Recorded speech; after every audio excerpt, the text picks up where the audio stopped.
سلام دوستان عزیز، باز هم شما رو خوش آمدید میگویم و هر کجایی که هستید دور از گزنگ روزگار و لباس عافیت بر تن داشته باشید. به چینل فرا آشیانه خودتان خوش آمدید.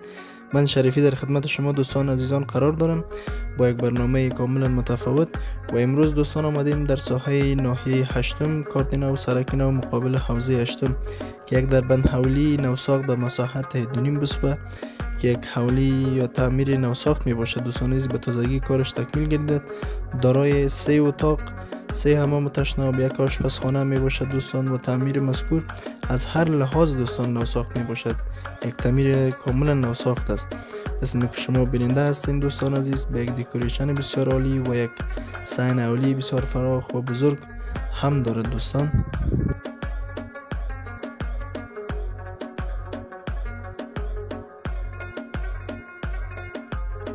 خوب عزیزان، قسمی که شما بیننده هستین وی هم دهلیز تعمیر می باشد وی هم رای تقبام می باشد دوستان عزیز و داخل اتاقا به یک دکوریشن بسیار عالی راویسکاری و همچنان لایتینگ یک طرح دیزاین بسیار خوبه به کار گرفته شده. خب اسناد تعمیر نمبر قباله شرعی می باشد. دارای نمبر قباله شرعی است. میتر برق مستقل، گراژش هم به گنجایش 2 موتر، نزدیک سرک عمومی و سیستم برق سولری و برق دولتی هم در تعمیر ایجاد شده. چای شخصی دارد. چای آبش به عمق تقریبا 30 متر است عزیزان که اینا هم از جمله سهولت هایی است که تعمیر نوساخت در خود دارا می باشد.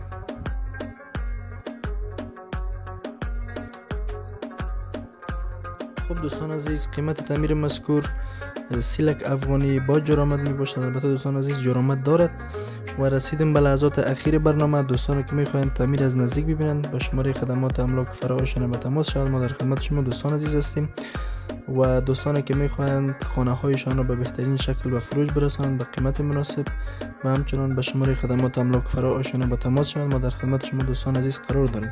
تا برنامه بعدی شما را به الله منان میسپاریم. خداحافظ و نگهدار همه شما دوستان.